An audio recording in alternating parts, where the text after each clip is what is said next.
जय हिंद फ्रेंड्स, आज हम लेकर आए हैं कक्षा 10 के अर्धवार्षिक का मॉडल पेपर। दोस्तों ये है गणित का मॉडल पेपर और यहाँ पर से हमको बहुकल्पी दोस्तों जो क्वेश्चन है इनको आज हम आपको पूरे के पूरे सॉल्व कराने वाले हैं। तो यहाँ पर देखिए पहला क्वेश्चन क्या है दोस्तों, आप ये यहाँ पर निर्देश कुछ दिया हुआ आपको इसको पढ़ लेना है। यहाँ पर जैसे यहाँ पर क्या दिया 15 मिनट आपको पढ़ने के लिए यहाँ पर निर्धारित किया गया है। तो यहाँ पर पहला क्वेश्चन है 26 तथा 169 का HCF क्या होगा।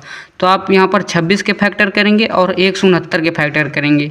तो यहाँ पर से देखोगे यहाँ पर 13 दूना का 26 और इसके फैक्टर क्या होंगे 13 गुणे आप यहाँ पर कर दीजिए 13 गुणे 13, क्योंकि ये 13 का स्क्वायर ही होता है। तो यहाँ से आपको कॉमन क्या मिल रहा है 13, जिसका HCF क्या होगा 13।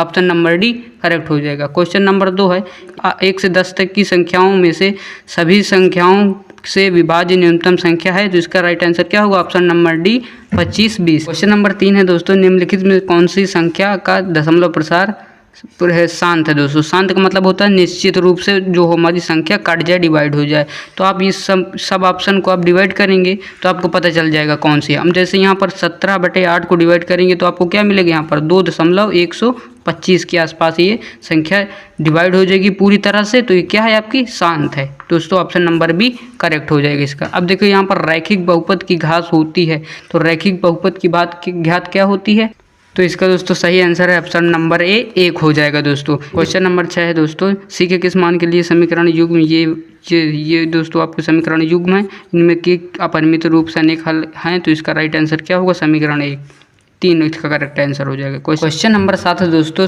द्विघात समीकरण 2x² + x + 1 = 0 इसका विभक्तकर बताना है। और दोस्तों विभक्तकर के लिए एक फार्मूला होता है, क्या होता है d = b² - 4ac। हालांकि इसकी 3 कंडीशन होती हैं। तो आप यहाँ पर इसमें विभक्तकर का मान पूछा है आपसे, तो हम इसमें रख देंगे b की वैल्यू हमको क्या है यहाँ पर ये है 1, यहाँ पर x है यानी कि यहाँ पर क्या होगा 1 का स्क्वायर करना है आपको -4 यानी कि 4 लिखना है। a की वैल्यू यहाँ पर 2 है गुणे में है और यहाँ पर c की वैल्यू 1 है।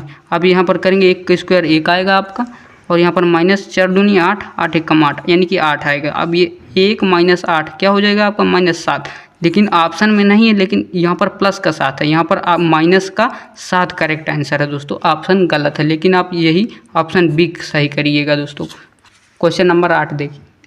क्वेश्चन नंबर 8 है दोस्तों, समीकरण युग्म ये आपका एक समीकरण है और ये आपका समीकरण, इसका हल पूछा है। दोस्तों यहाँ पर ऑप्शन में देखिएंगे आप तो यक्स का मान ये दिया हुआ और वाई का मान, यानी कि आपको यक्स और वाई के मान बताना है। तो आप यहाँ पर आप ये विलोपन विधि से आप इसको हल करेंगे तो इसके ये ऑप्शन आपको नहीं मिलेंगे, इसलिए इसका राइट आंसर होगा इनमें से कोई नहीं, ऑप्शन नंबर डी इसका करेक्ट है। क्वेश्चन नंबर 9 है दोस्तों, द्विघात समीकरण के मूल होते हैं। दोस्तों अगर त्रिघात कहता तो इसके हमको 3 मूल मिलते हैं, अब 2 घात कह रहा है तो यहाँ पर 2 इसका ऑप्शन नंबर बी करेक्ट है। क्वेश्चन नंबर 10 में दोस्तों आपको क्या दिया गया मूल समान है, लेकिन इसमें क्या बताना है के का मान बताना। दोस्तों आप विभक्तकर पर याद होगा आपको, विभक्तकर में मूल समान किस में होता है, आप कहेंगे d बराबर की b² - 4ac, ये किसके बराबर होता है 0, इसमें बराबर होता है 0, यानी कि क्या है यहाँ पर b की वैल्यू हमको यहाँ पर किया -6 और इसका करना है स्क्वायर -4, a की वैल्यू यहाँ पर क्या है 3, c की वैल्यू यहाँ पर k दी गई है दोस्तों, बराबर क्या है आपका 0। यहाँ पर 6 का स्क्वायर करेंगे माइनस से संख्या है तो क्या हो जाएगी प्लस से आएगा 36 माइनस चढ़ते ही 12 और k है तो k, और यहाँ पर बराबर क्या आ जाएगा 0। ये इधर प्लस से संख्या इधर आएगा माइनस से, तो ये है हमारा -12 की और इधर आएगा -36। अब यहाँ पर दोस्तों क्या आ जाएगा, ये माइनस माइनस कट जाएंगे तो यहाँ पर से क्या आ जाएगा k का मान, ये इससे कट जाएगा दोस्तों, पढ़ते ही 36, k का मान आ गया 3, ऑप्शन नंबर ए करेक्ट है। 10 का एक ऑप्शन नंबर ए करेक्ट है। अब देखिए क्वेश्चन नंबर 11, इसमें दोस्तों आपको क्या बताना है 11वां पद, तो इसका राइट आंसर क्या हो जाएगा आपको दोस्तों, इसका आंसर दोस्तों आपको कमेंट में बताना है, समझ रहे हैं दोस्तों। और दोस्तों क्वेश्चन नंबर 12 है, ये दोस्तों लेवल का क्वेश्चन है, यदि आप इस क्वेश्चन को करते हैं तो आप 70 में से 65 नंबर लाने के लायक हैं। दोस्तों आप इसका और ये 11 12 दोनों क्वेश्चन का आंसर कमेंट में दीजिएगा। देखिए क्वेश्चन नंबर 13, क्वेश्चन नंबर 13 में ABC हमारा एक त्रिभुज दिया हुआ है, इसमें DA यानी कि ये वाली भुजा किसके समांतर है BC। दोस्तों कहाँ है आपकी सॉरी दोस्तों, ये DE ये वाली भुजा है और ये समांतर है इसके। तो आपको क्या बताया गया है पर ADA है जो, तो ये 3 है और यहाँ पर ये DB क्या है 5 है और यहाँ पर क्या AE यही वाली तो भुजा होगी, ये कितनी है 2.1। तो इसको कैसे सॉल्व करेंगे आप, यहाँ पर हो जाएगा क्या AD, AD, AD बटे क्या हो जाएगा DB, और इधर बराबर में क्या आ जाएगा AE, AE बटे ये क्या हो जाएगा EC। तो यहाँ से AD की वैल्यू हमको क्या दी गई है 3, और DB की वैल्यू यहाँ पर 5 दी हुई है, और यहाँ से क्या आ जाएगा AE, AE यहाँ पर क्या है 2.1 बटे क्या है AC, AC हमको निकालना है, यही तो वाली भुजा निकालनी है। तो यहाँ पर से दोस्तों क्या आ जाएगी, यही तो हमसे पूछा है, तो यहाँ पर से इसकी गुणा हो जाएगी, यहाँ पर 3 EC हो जाएगा, और आप दोस्तों इस 5 की 21 में गुणा करेंगे तो क्या आ जाएगा 10.5 और जब यहाँ पर से आप ये EC बराबर मान निकालेंगे तो ये 3 से डिवाइड हो जाएगा, तो क्या हो जाएगा 3×9.15 EC की मान आ गया 3.5। ऑप्शन नंबर बी करेक्ट है दोस्तों। क्वेश्चन नंबर 14 दोस्तों, बिंदु ये वाला -4, 6 इसकी y अक्ष से दूरी है, तो इसका राइट आंसर क्या हो जाएगा, ऑप्शन नंबर सी √52 इसका करेक्ट आंसर है।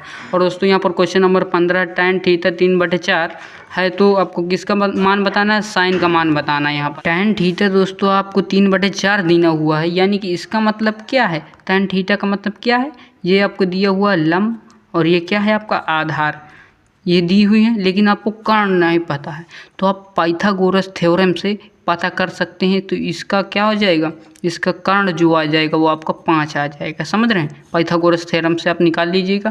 और साइन अगर पूछा है आपसे साइन थीटा की वैल्यू, तो यहाँ पर क्या होता है लंब बटे कर्ण होता है, साइन का मतलब क्या होता है लंब बटे कर्ण, तो लंब यहाँ पर क्या है 3 बटे कर्ण क्या है 5, अभी हमने निकाला 3/5, यानी कि ऑप्शन नंबर बी इसका करेक्ट हो जाएगा दोस्तों।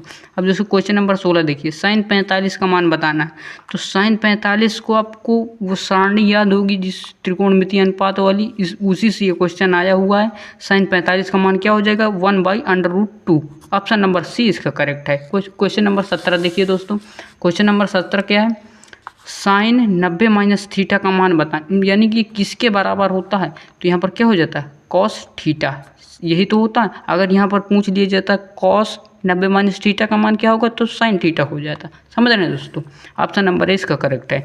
अब देखिए यहाँ पर साइन 36 डिग्री और कॉस 54 डिग्री का मान क्या होगा, तो आप यहाँ से आपको क्या करेंगे, तो यहाँ से आप इसको बदलेंगे, यानी कि ऊपर यहाँ बदल लीजिए चाहे नीचे, तो हम इसको बदलेंगे तो यहाँ पर से क्या हो जाएगा दोस्तों, जो हमारा 36 डिग्री दिया हो, यानी कि ये थीटा ही तो है, थीटा मतलब ये 90 से ही थीटा तो घटाना है, तो यहाँ पर से क्या हो जाएगा साइन 90 माइनस क्या हो जाएगा 36, थीटा की वैल्यू क्या है 36, तो ये किसके बराबर होगा, तो आप कहोगे यहाँ पर ये इसका मतलब क्या होता है, तो हम कहेंगे सर कि इसका वैल्यू मतलब कॉस होता है, कॉस थीटा।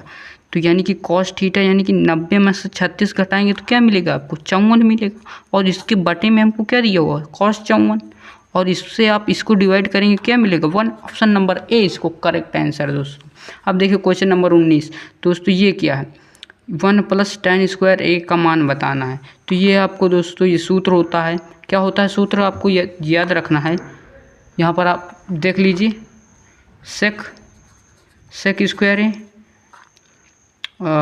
बराबर में आ जाता है आपका 1 + tan² a, तो यानी कि ये इसी के तो बराबर में सेक है, यानी कि इसका मान क्या होगा सेक ही तो होगा, तो इसका राइट आंसर क्या हो जाएगा सेक, ऑप्शन नंबर ए इसका करेक्ट है। 19 का ऑप्शन नंबर ए करेक्ट हो जाएगा दोस्तों। एक मीनार की छाया की लंबाई उसकी ऊंचाई की √3 गुनी है, तो सूर्य का उन्नयन कोण क्या होगा, दोस्तों यहाँ पर दोस्तों क्या हो जाएगा इसका right answer C, option number C इसका करेक्ट आंसर है। आप वीडियो को हमारे देखते रहिएगा तो आपको अच्छे नंबर आप 10th में पा सकते हैं। तो यहाँ पर दोस्तों क्या है, अभी आपका समाप्त हुआ बहुविकल्पीय प्रश्न 20 मैंने आपको बहुत ही इंपॉर्टेंट क्वेश्चन कराए हैं। अब देखिए खंड ब में आपको क्या करना है, यहाँ पे आपको एक शर्त दी गई है, इसमें 6 क्वेश्चन दिए हुए हैं, तो इसमें आपको क्वेश्चन कितने करने हैं 5 क्वेश्चन करने हैं। तो ये 3√2 का ये का परिमेय संख्या है, ये सिद्ध करना है, बहुत ही आसान है दोस्तों। अब ये क्वेश्चन देख लीजिए, आपको इसी के आधार पर क्वेश्चन करने हैं, आपको बोर्ड में अच्छे मार्क्स मिलने वाले हैं। तो यहाँ पर से क्या मिल जाएगा, इसके दोस्तों शून्यकों का योगफल और गुणनफल आपको दिया गया है, तो सॉरी दोस्तों ज्ञात करना है इसका शून्यकों का योगफल और गुणनफल। अब ये क्वेश्चन से आधारित इससे रिलेटेड आपको क्वेश्चन सारे कर लेने हैं। और यहाँ पर प्रतिस्थापन विधा ये भी विलोपन विधि और प्रतिस्थापन विधि आपको दोनों ही सीख लेनी है। तो यहाँ पर ये दोस्तों आपको द्विघात बहुपद दिए, इसके मूलों का व्युत्क्रम का मतलब क्या होता है, उल्टा। जैसे आपको यहाँ पर 7 मूल आया है तो इसको हम कैसे व्युत्क्रम लिखेंगे, 1/7 उल्टा, समझ रहे हैं दोस्तों। तो दोस्तों इसको दोस्तों आपको क्या करना है, इसके मूल निकाल लेना है, मूल यानी कि शून्य, और इसके एक होगा गुणनफल का शून्य और एक होगा योगफल का। तो इसको आप उल्टा करके जोड़ देंगे, वही इसका आंसर हो जाएगा दोस्तों, समझ रहे हैं। और ये आपका आया है आपको यहाँ पर समांतर श्रेणी से क्वेश्चन, बहुत ही इंपॉर्टेंट है, इसको अभी आपसे देख लेना। तो इससे समांतर श्रेणी से हमेशा एक क्वेश्चन आता है 6 या 8 नंबर का। ये देखिए एक आपको ये क्वेश्चन आया है, अभी हमने बहुकल्पी करा है इससे रिलेटेड, तो उसी के आधार पर आप इसको कर लीजिएगा। अब यहाँ पर देखिए क्या क्वेश्चन नंबर 2, किन्हीं 3 खंड करना है दोस्तों। ऑप्शन नंबर ये सिद्ध करना है, 4 नंबर का बहुत ही इंपॉर्टेंट क्वेश्चन है। आप देखिए यहाँ पर क्या है, अभी आपको यह भी दिया हुआ है रेखाखंड वाला क्वेश्चन, आपको दोस्तों जरूर करना है। और यहाँ पर से ये आया है एक क्वेश्चन, त्रिकोणमिति क्वेश्चन, बहुत ही आसान है। ये यहाँ पर दोस्तों tan a + b = √3 का मान किसका होता है दोस्तों, आपको होगी tan 30 का मान होता है। तो यहाँ पर ये tan कट नहीं जाएगा, a + b का मान 30 आ जाएगा। यहाँ से इसको भी कर लीजिए, क्या हो जाएगा tan 60 का मान होता है 1/√3। तो tan से tan कट जाएगा, a - b का मान क्या आ जाएगा 60। आपके पास एक समीकरण आ जाएगा a + b = 30 और a - b = 60। अब इसको आपको विलोपन विधि से हल कर देना है, a और b के मान ज्ञान निकाल लेना है, जो कि आपसे पूछा गया है, समझ रहे हैं दोस्तों। अब यहाँ पर देखिए संख्या 7/25 का दशमलव प्रसार शांत हो या अशांत बिना भाग दिए आपको बताना, समझ रहे हैं दोस्तों। तो इसका आंसर क्या आएगा 0.28 आपको बताई दे रहे हैं, समझ रहे हो, और ये शांत है, समझ रहे हो। अब देखिए क्वेश्चन नंबर 3 का 3 खंड आपको हल करते हैं। ये देखिए द्विघात बहुपद शून्य को, देखिए दोस्तों बहुपद से कई क्वेश्चन आते हैं, तो इसलिए बहुपद चैप्टर आपको अच्छे से पढ़ना है। यहाँ पर योगफल तथा क्या आपसे दिया गया है, यहाँ पर आपको दिया गया है तथा उनका गुणनफल बराबर है, तो के का मान बताना है, समझ रहे हैं दोस्तों। तो इससे रिलेटेड बहुपद से रिलेटेड आपको बहुत ही क्वेश्चन देखने को मिलेंगे। और यहाँ पर ये देखिए जैकब वाला क्वेश्चन है, यानी कि आयु संबंधी, ये आप किस चैप्टर के अंतर्गत आता है, आपके 2 चरों वाले रैखिक समीकरण, यानी कि ये चैप्टर आपको बहुत ही इंपॉर्टेंट है, इनको आपको पढ़ के जाना है। अब यहाँ पर देखिए 2 संख्याओं के वर्गों का अंतर, ये भी चैप्टर ये भी क्वेश्चन बहुत ही इंपॉर्टेंट है, यानी कि इससे रिलेटेड आपको क्वेश्चन सारे के सारे करने हैं। अब यहाँ पर एक क्वेश्चन ये भी आया समांतर श्रेणी से, ये भी इंपॉर्टेंट है। और यहाँ पर देखिए क्वेश्चन नंबर 4 है, इसमें एक खंड आपको हल करना है, 2 क्वेश्चन है, आप इसमें से इसको हल करिए या इसको करिए, 8 नंबर का क्वेश्चन है। अब देखिए क्वेश्चन नंबर 5, ये त्रिकोणमिति क्वेश्चन है, बहुत ही इंपॉर्टेंट है। आई होप कि दोस्तों आपको ये पेपर में से जो आपको हमने बहुकल्पी क्वेश्चन कराए हैं आपको समझ में आए होंगे। तो मिलते हैं नेक्स्ट वीडियो में दोस्तों, जय हिंद।